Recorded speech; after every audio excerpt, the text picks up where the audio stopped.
नमस्कार, मी Sandeep Patil, welcome seed company प्रतिनिधी। आपण वेलकम सीडची फुलकोबी 303च्या प्लॉटवर आलो आहे।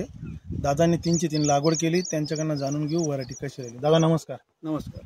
आपलं नाव सांगा अगोदर। बाळासाहेब एकनाथ शिंदे, राहणार गोवा, तालुका राहुरी, जिल्हा अहिल्यानगर। बरं, आपण जी ही जी फुलकोबी लागवड केली वेलकम सीडची, कोणती व्हरायटी लागवड केली? वेलकम 303 व्हरायटी लागवड केली। बरं, लागवड तारीख कधीची? आपली 3 जून। 3 जून। बरं, आजची तुमची 24 जुलै, म्हणजे 50 दिवस झाले साधारणतः, 49 दिवस झाले।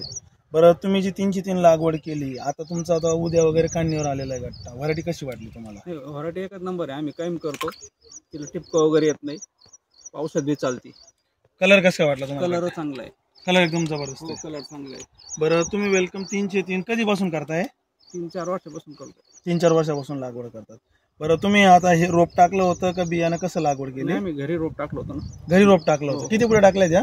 20 पुढे टाकले। 20 पुढ्याचा प्लॉट लागवड केलेला आहे। बरं, तुम्हाला 303 मध्ये रोगाला वगैरे कसं काय वाटलं बरं? याला कोणतेच औषध वगैरे एवढी येत नाही, आणि आळी आता पडते प्रत्येकाच्या। टिपक्याला संचिल टिपका लगेच येत नाही, टिपका म्हणजे येतच नाही। शेतकरी बंधूंनो, दादांचं असं म्हणणं आहे की दुसऱ्या कंपनीच्या पण व्हरायटी लागवड केल्या होत्या, त्याच्यामध्ये आणि वेलकम 303 मध्ये टिपका म्हणजे आज पण त्या व्हरायटीवर नाही आहे आणि टिपक्याला सहनशील आहे। बरं, पाऊस चालू असतो, करपाला वगैरे कशी काय वाटले? प्लॉट एकदम छान आहे तुमचा, करपाच येत नाही, प्लॉट एकदम सुंदर बनवलेला आहे। बरं, बाकी शेतकऱ्यांना काय सांगू शकता बरं तुम्ही 303 बद्दल? 303 एकच नंबर आहे, म्हणजे टिपका वगैरे येत नाही, करपा वगैरे येत नाही, रोगाला सहनशील आहे। शेतकऱ्यांनी लागवड केली पाहिजे, काय वाटतं? नाही केली पाहिजे ना, चांगलं आहे ना। शेतकरी बंधूंनो, आपली जी वेलकम सीड 303 ही व्हरायटी, हिचं बियाणं टाकायचं टायमिंग 1 मार्चपासून तर 29 एप्रिलपर्यंत। 30 एप्रिलपर्यंत तुम्ही बियाणं टाकू शकतात, त्याच्यापुढे तुम्ही 25 दिवस रोप लागवड करू शकतात।